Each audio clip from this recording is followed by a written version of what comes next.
Hola, buenas noches, señoras y señores. El pasado 22 de mayo, el rector de la Universidad de Murcia hizo unas declaraciones que no dejaron indiferente a nadie. Dijo José Orihuela que en un plazo de 1 o 2 años la Universidad de Murcia podría entrar en quiebra, podría quebrar, si no mejoraba la financiación del gobierno regional hacia esta institución universitaria. Estas declaraciones han traído cola y nosotros hemos invitado hoy al propio rector para matizar con él si hay algo que matizar o si realmente las cosas son tal y como las dijo el día 22. Señor Orihuela, buenas noches. Buenas noches. ¿Las cosas son así, tal y como usted las contó, o hay que hacer matizaciones? No, las cosas son como yo las dije. No puedo hacer una declaración de esa naturaleza sin que esté claro lo que estoy diciendo. Y además las hice con toda la responsabilidad que eso implica. Por lo tanto, el explicarlas también es una cuestión importante y me parece muy bien que me lo preguntes y te doy las gracias por darme la oportunidad de hacerlo. Esto es algo que no lo he dicho yo solamente. Esto lo dijo el anterior equipo de gobierno, el equipo de Covacho, en el curso 2013-2014. Elaboró un documento que se llama Plan Económico Financiero de la Universidad de Murcia, y en ese documento se analizaba cómo si seguían las cosas igual desde el punto de vista de la financiación que se recibía anualmente, teníamos un cierto remanente, pero aunque ese remanente se iba a gastar y íbamos a estar en una situación de quiebra, porque la tesorería sería negativa en el curso 2000, bueno, en el año 2016, año 2017, dependiendo de las cosas que vayas haciendo, lógicamente. Pero en cualquier caso, eso es algo que ya se anunció.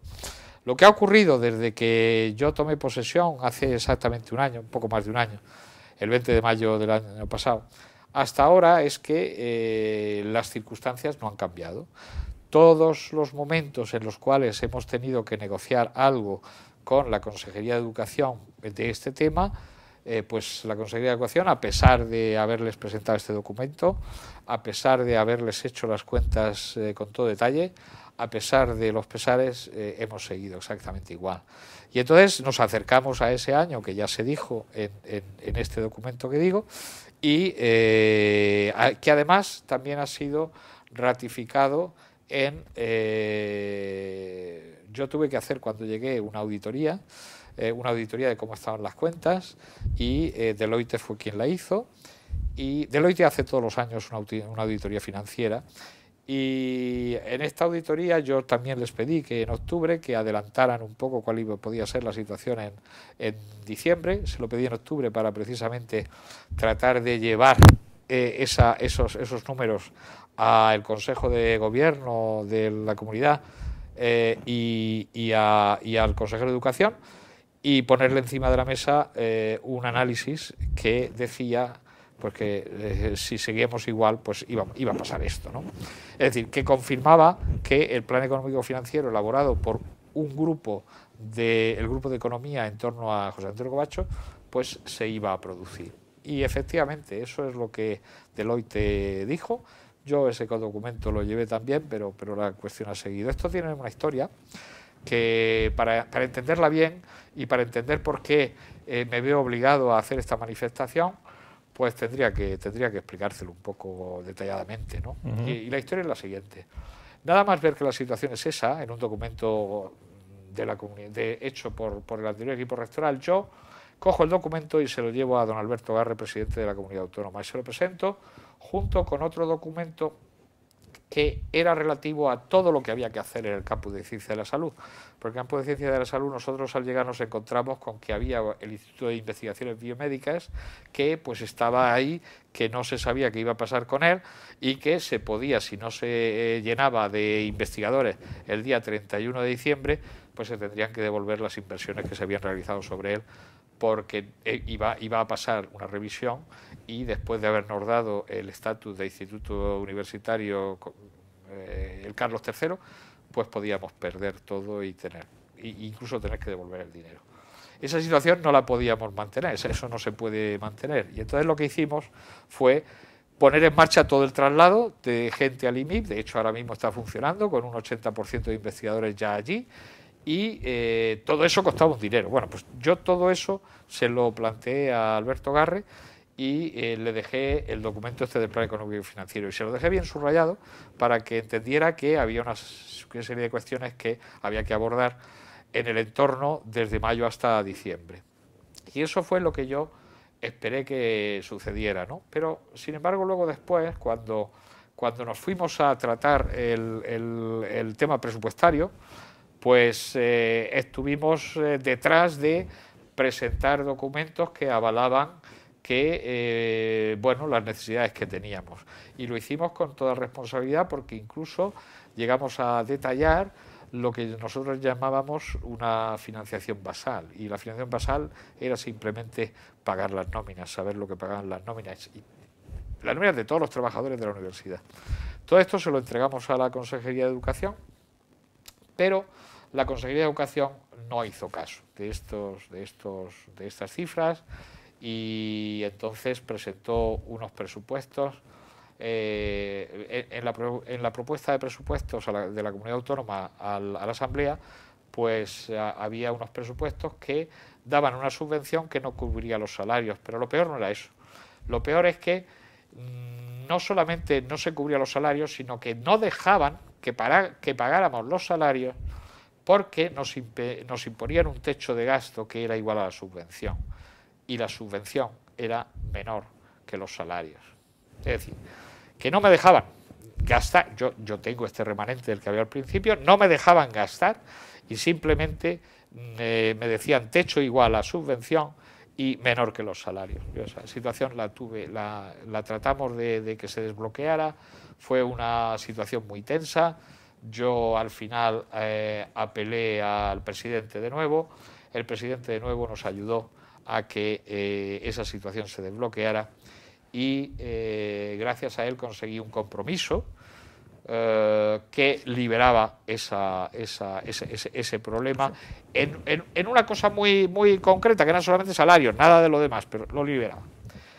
Ese compromiso, cuando yo exijo que se firme, porque hay que firmarlo y hay que estar seguros de que se puede hacer, pues no se quiere firmar.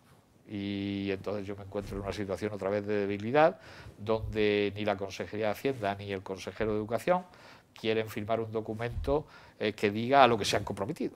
Es algo tan sencillo. Me dicen que sí, pero me dicen que me tengo que fiar de las personas y que esto es un fair play y que esto no debe ser esto, que no me preocupe. Yo tengo una institución detrás, yo debo a esa institución, me debo a esa institución y tengo que asegurar por escrito la cuestión. Me llevaron al límite de tener que, el día antes de la aprobación de los presupuestos en la Asamblea, tener que ir para allá.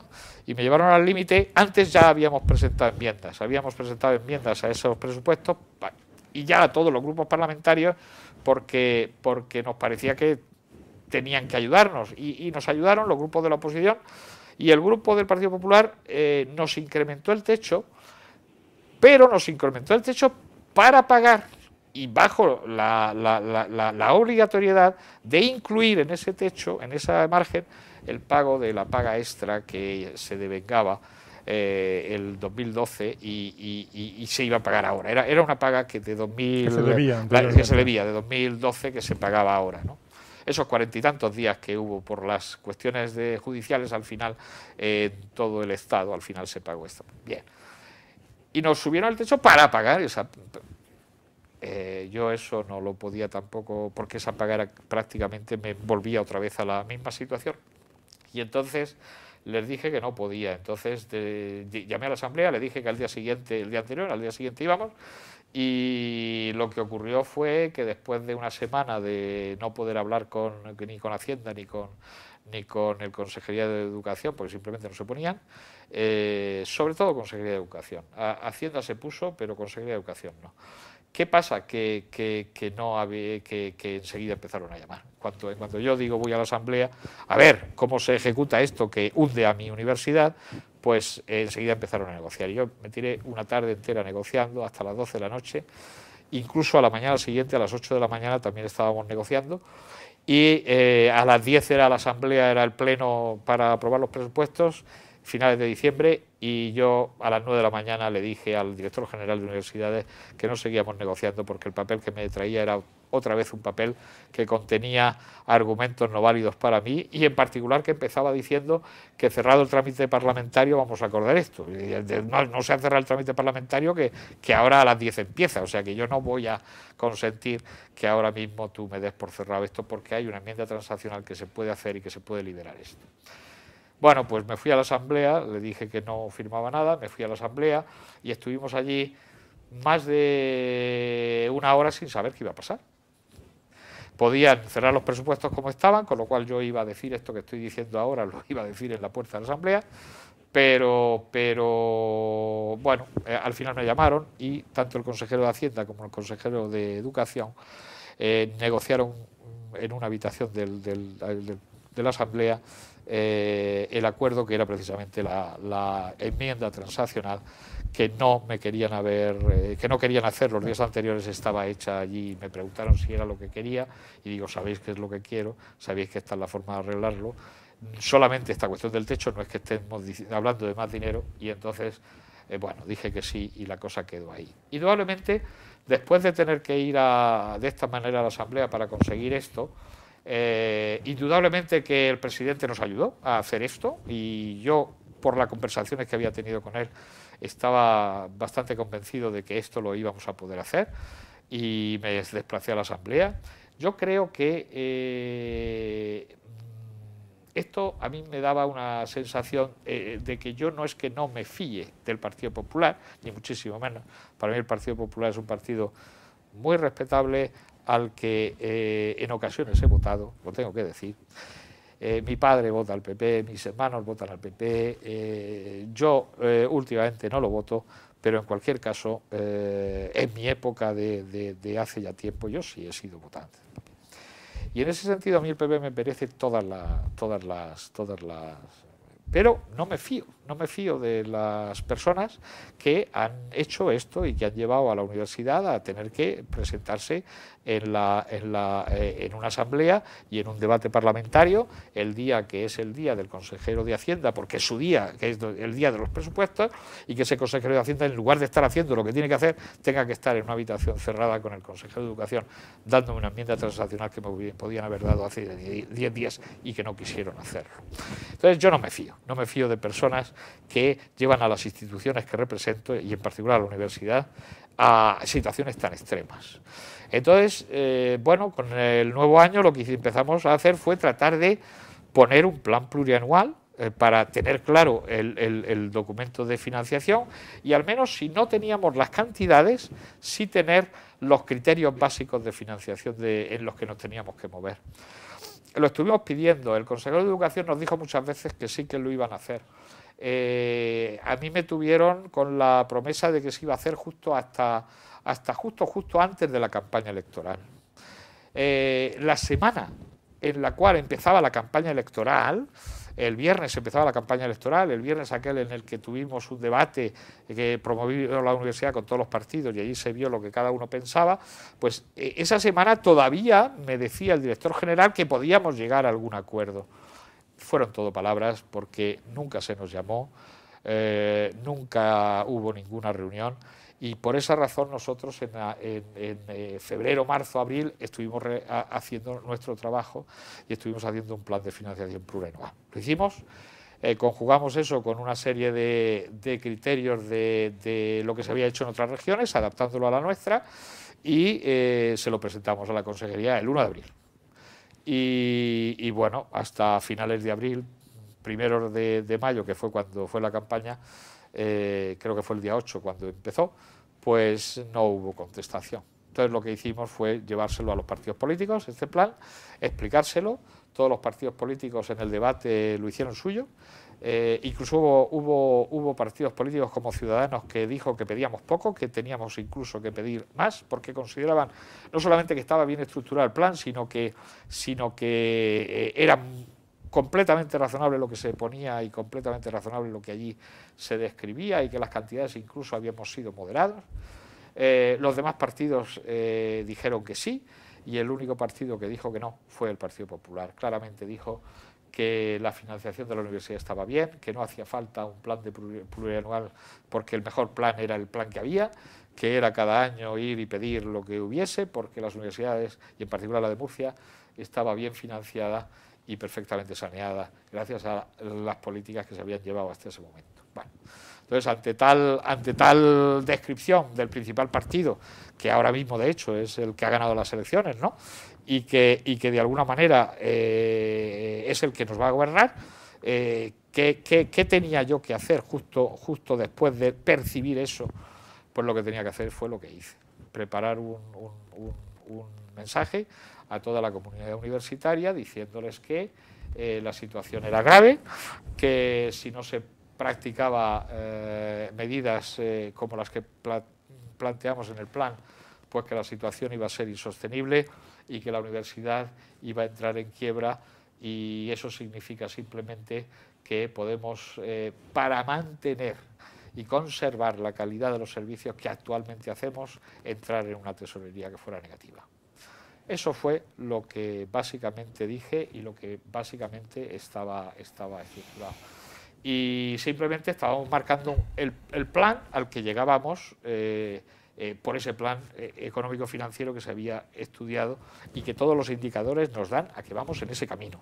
Es decir, que yo lo tenía que denunciar. Yo no podía dejar que en un debate se dijera tan claramente que estamos bien financiados por un partido mayoritario y creer que es lo contrario. Yo hubiera, en ese momento, no lo hubiera hecho bien.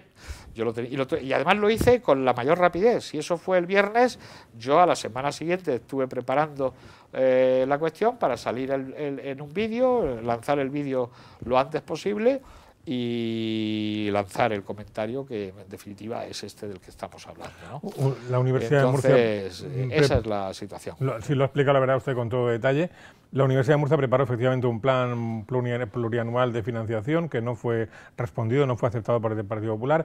Dice el consejero de Educación en Funciones que él también impulsó la creación de un grupo de trabajo con representación de la Universidad de Murcia, la Politécnica y la propia consejería, que también ha preparado otro plan plurianual de financiación, que imagino que a lo mejor no es de la satisfacción de la universidad. No, simplemente lo desconozco. Que no lo conoce. Es que no nos han llamado.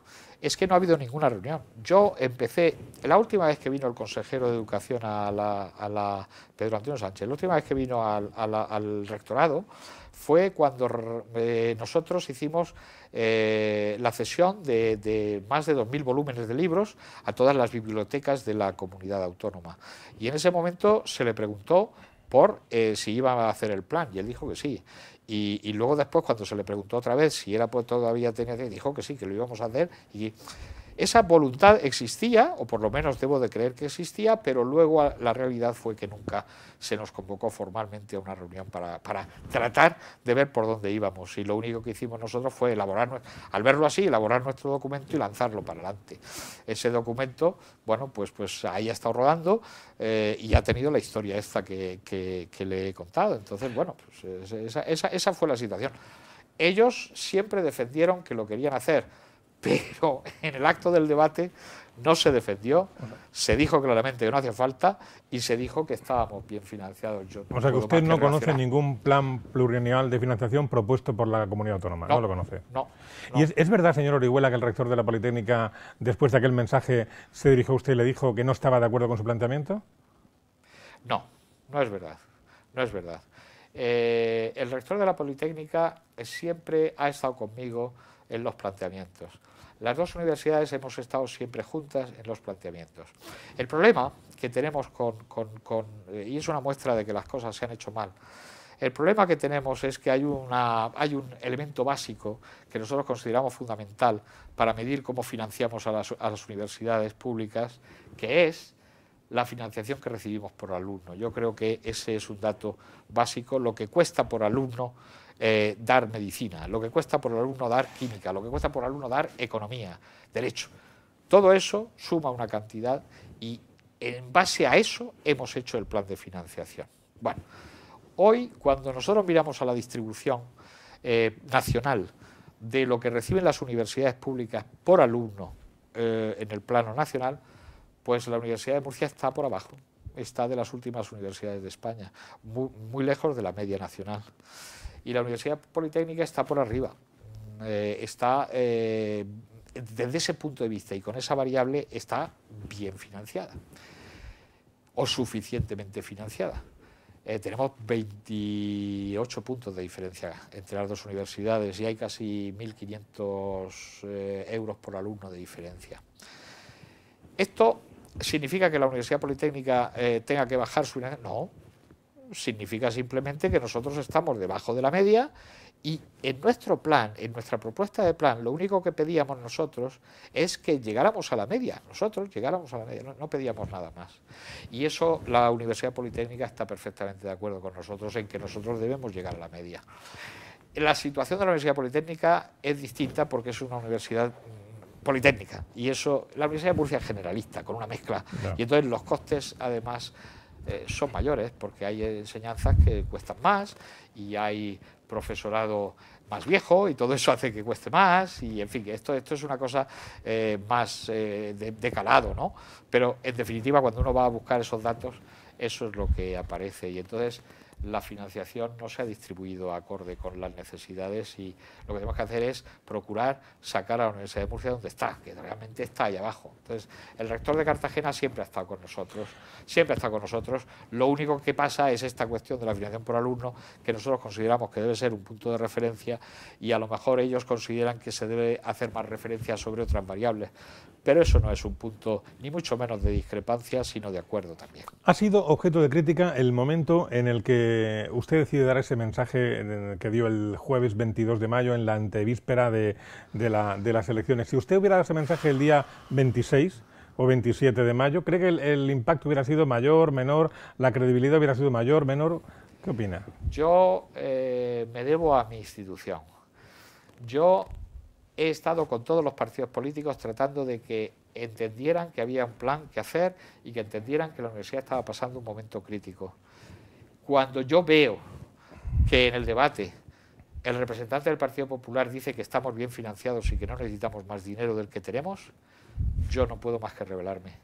Y me falta tiempo para decir lo contrario. Y eso es lo que ocurre.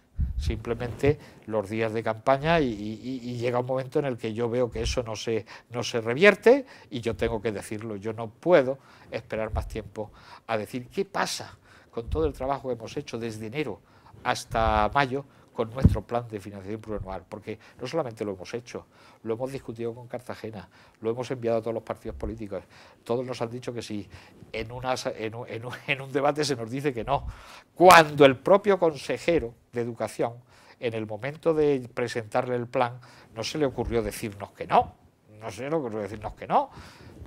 no fue muy receptivo, pero no se le ocurrió decirnos que no. Los demás partidos fueron mucho más receptivos, pero en fin, no puedo decir que dijera que no en ese momento. Pero claro, cuando ya oigo aquello yo no puedo más que reaccionar y salir y decir las cosas que he dicho porque está en juego la Universidad de Murcia y yo no puedo jugar con eso. Le hemos oído decir estos días que ha llegado a sentirse amenazado. ¿En qué sentido se refiere usted cuando ha dicho sentirse amenazado? Vamos a ver, este es un tema delicado. Yo eso lo dije en un momento en las escalinatas de la Facultad de Letras, donde había una reunión que propusieron un grupo de profesores de la Universidad de Murcia y que estaban, unos de ellos eran partidarios de Podemos, otros de ellos eran partidarios del Partido Socialista, otros de ellos eran de Ciudadanos, en fin, había una mezcla de gente. Entonces me pidieron que fuera allí y yo creía que, dado que se habían reunido y tal, creía que debía de ir y debía explicarles lo que había dicho 2 o 3 días antes en el vídeo, ¿no? Entonces dije esta cuestión. Dije esta cuestión porque realmente ha ocurrido. No ha ocurrido ahora por esto que estamos pasando. Ocurrió antes ya. Es decir, que no es que todo esto del vídeo y todas estas cosas de las manifestaciones y todo lo que he llegado a decir, en algún momento me haya sentido yo la palabra que amenazado. Amenazado. porque he hecho esto. No, ya fue antes, ya fue antes. Es decir, que aquí ha habido una disposición por parte del presidente Garre total. Y ha habido una no disposición por parte de Pedro Antonio Sánchez que a mí no me ha gustado. Cuando yo he manifestado eso claramente, y lo he dicho en discursos abiertos, pues eso no ha gustado. Y eso fue mucho antes de todo este proceso, ¿eh? Y ese no gustar pues produce el que luego se digan cosas que no se deben de decir. Y en ese sentido era mi manifestación. ¿A día de hoy se siente respaldado por la comunidad universitaria? Totalmente. Totalmente. Se siente fuerte, seguro. Sí, totalmente, porque yo esto lo he explicado también. Claro, todo esto lo he tenido que explicar en el Consejo de Gobierno, porque el Consejo de Gobierno es un sitio cerrado donde hay 50 personas y luego después transmiten lo que transmiten. Por eso también muchas veces vienen bien estos programas, porque ayuda a que gente que no tengo acceso de otra manera pues lo pueda oír, ¿no? Me siento totalmente respaldado. Cuando explicamos esto quedó perfectamente claro. De hecho, hemos explicado esto del remanente también, porque el remanente de tesorería se calcula a final de año, que es cuando se puede realmente ver cómo está la situación. Y en ese último remanente, que está cerrado a diciembre, finales de diciembre del año 14, pues hay un remanente de 70 y tantos millones, 73 millones de euros, pero claro, es que eso hay que entenderlo bien. Ese remanente no es dinero en el banco para poder gastar, ni muchísimo menos. Ese remanente es 23 o 24 millones están afectados, en el sentido de que son dineros que se reciben para hacer proyectos y proyectos en los que se tiene que gastar y no se puede gastar en otra cosa, y son proyectos de investigación que a veces el dinero viene después y lo tienes que empezar antes, o son todos proyectos finalistas.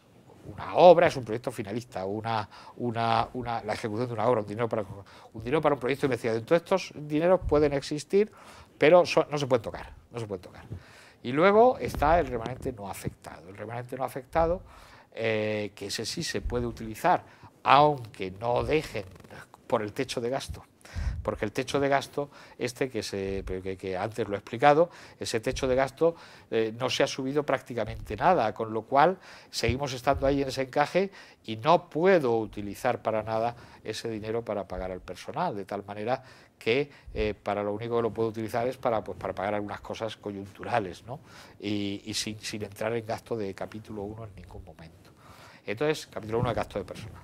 Entonces, ¿qué ocurre? Que además de esos 50 millones que quedan, eso la mayoría es deuda de la comunidad autónoma. Entonces, si es deuda de la comunidad autónoma que realmente no tengo, pues de mala manera tengo yo. Lo que tengo en el banco a 31 de diciembre era 23 millones de euros, y 20 y tantos millones de euros, y la Universidad de Murcia cada mes tiene que pagar más de 11, 12 millones de la nómina, depende del mes, más 4 o 5 millones de pago a proveedores. Con lo cual, si tengo 27, 30 millones en tesorería, tengo dinero para 2 meses y no tengo para más. Esa es la realidad que hay al día de hoy, y esa es la realidad que yo traté de explicar y traté de transmitir en esa noticia. Lo que pasa es que, claro, son cosas duras, son cosas que hay que decir. Creo que es mi obligación defender a la universidad y su financiación, y por eso estoy diciendo y aclarando el tema. Dos preguntas y terminamos, señor Orihuela. Una de ellas es que hoy, cuando han pasado 20 días escasos después de aquellas declaraciones, ¿ha habido alguna novedad, algún movimiento por parte de alguien al respecto, o solamente cabe esperar que se forme el nuevo gobierno, ver quién tiene las responsabilidades de educación y volver a replantear el tema? A ver. Los únicos movimientos, yo no he visto movimientos en este sentido. O sea, he visto malestar de personalidades del Partido Popular, pero no llegan a ser más que malestar. Es decir, que eso sí lo he visto, porque me lo han manifestado.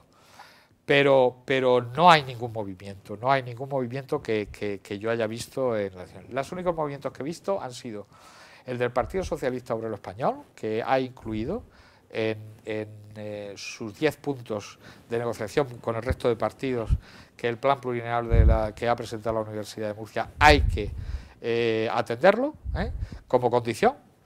Y me acaba de llamar el Ciudadanos, porque Ciudadanos también ha hecho lo propio y ha impuesto que el plan plurianual de la universidad esté dentro de las cuestiones que tiene que aceptar el partido que tenga con el partido que se tenga que negociar. De tal manera que ahora mismo lo único que tengo es que estos dos partidos han puesto en su hoja de ruta que este plan de financiación se tiene que hacer sí o sí. Lo cual me tranquiliza bastante, porque como no hay una mayoría absoluta, no se va a poder hacer lo que se quiso hacer en diciembre pasado. Y entonces, pues eso me tranquiliza, que es una tranquilidad, y en ese sentido estoy contento, porque creo que ahora, que todo esto es sin vivir constante, es cierto, y que debería de alguna manera llegar ya de una vez a un consenso donde a los universitarios se nos deje trabajar en lo que debemos de hacer, yo pueda dedicarme a lo que debo de hacer y no tenga que estar suplicando a consejeros y yendo de despacho en despacho porque parece que soy un pedigüeño. Y esa no es la cuestión, La cuestión es que la institución que represento no es para mí, no es para el Partido Popular, ni para el PSOE, ni para Ciudadanos, ni Podemos, ni ningún partido con representación parlamentaria, no es para nadie de nosotros, es para nuestros nietos. Y por eso tengo que defenderlo. Una última pregunta que no tiene nada que ver con la anterior. Se acaba de conocer los resultados de una encuesta que ha hecho el Consejo Social de la Universidad de Murcia y que revela que las mayores preocupaciones del alumnado universitario son los temas de becas y de tasas. ¿Le provoca eso alguna reflexión, señor Orihuela? Vamos a ver, esta macroencuesta yo quiero reservarme la opinión hasta que tengamos la reunión del Consejo Social. Porque en esa reunión del Consejo Social, que es el órgano que ha propiciado esta es una consulta, ellos llaman consulta, no es una encuesta, llaman consulta. Bueno, de esta consulta o macroconsulta, pues yo creo sinceramente que, bueno, y algo de esto sé, creo sinceramente que las herramientas que se han utilizado no están ajustadas. Por lo tanto, lo que sale de la macroencuesta, de la macroconsulta, yo tengo cierta reticencia a asumir como que es efectivamente una radiografía bien hecha de la universidad o de los problemas, porque la pregunta era, al estudiantado en general se le preguntaba pues cuál es la preocupación que tiene, y entonces se le daban unos ítems y se quería que señalara unos cuantos, cinco que señalara 5 al menos. Entonces de 30 ítems había que señalar al menos 5. Entonces, esto es una cuestión un poco delicada, porque la interpretación, porque un alumno puede estar preocupado por las becas y entonces es claro lo que está diciendo que necesita la beca y le gustaría que hubieran más becas, ¿no? O está preocupado por las tasas, pues le preocupa efectivamente lo que cuesta y lo que paga, ¿no? Otras cosas que se hacen en la encuesta, le preocupan los contenidos formativos, que también aparecen en los primeros sitios. Pues claro, ¿cómo no le va a preocupar a un alumno el contenido formativo? Pero eso no significa que sea negativo ni la beca, ni la tasa, ni el conocimiento formativo. Significa que le preocupa, sin más. Entonces, yo, este tema de la macroencuesta me gustaría analizarlo en el Consejo Social, porque desde luego sí puedo decir que las becas han disminuido en número y además se han hecho más difíciles de obtener para el alumnado, con lo cual eso es una política que creo que no es buena. Y las tasas en nuestra región se han mantenido en el mínimo que se marcaba, ¿no? De tal manera que no han subido por la ley BER, ¿no? Por la segunda matrícula, tercera matrícula, ya ha subido bastante, y por el máster, pero digamos que estamos en la franja menor del Estado, con lo cual poco puede hacer la región para bajar esas cantidades. Pero diciendo esto, y estando preocupado por ello como estoy, porque subieron bastantes con relación a antes de la ley BER, diciendo esto, y hay que matizar esas palabras de preocupación, ¿no? Yo creo que se puede estar preocupado, pero en positivo y en negativo. No. Si hacemos una lectura negativa de estas cosas, pues yo me reservo lo que diré en el Consejo Social, porque las encuestas que yo tengo, ya de muchos años, y publicadas ya, que se pueden mirar en la página del COIE, pues dicen lo contrario. Entonces, ¿qué quiere que diga? Yo tengo, es una macroconsulta ciertamente, pero creo que no ha sido afortunada la fórmula que se ha empleado para hacer, y creo que los resultados, tendríamos que sentarnos entre todos a tratar de ver que efectivamente qué se puede hacer para mejorar, pero no pensar que esa macroconsulta implica que todo aquello es como las del CIS. ¿Esto qué le preocupa al español? El paro, el terrorismo. No, esto no es lo mismo, ¿eh? Esto no se ha hecho igual. Señor Orihuela, José Orihuela, rector de la Universidad de Murcia, con independencia de que la razón le asista o no, que eso no es cosa mía ahora decidir si la razón le asiste o no, lo que sí le agradecemos es la claridad meridiana con la que usted se expresa, porque a veces, a menudo, muy a menudo, estamos cansados de declaraciones políticamente correctas que tratan de maquillar y de disfrazar lo que luego no se quiere decir y que parezca que se ha dicho lo que no se ha dicho, y por lo menos a usted cuando ha hablado le asista o no la razón, que eso ya pues se discutirá, se negociará o se hablará, pero se expresa con una claridad que se le entiende, y eso en estos tiempos que corren de transparencia y todo eso es muy de agradecer, y también le agradecemos que haya estado hoy con nosotros. Yo soy un científico en matemáticas, o uno es claro o simplemente no entra, ni es capaz de dar una conferencia, entonces yo estoy acostumbrado a ser muy claro. Gracias, muy amable, muchas gracias. A ustedes también, les agradecemos que nos hayan acompañado y nos encontramos el próximo día aquí en Primera Línea. Muy buenas noches.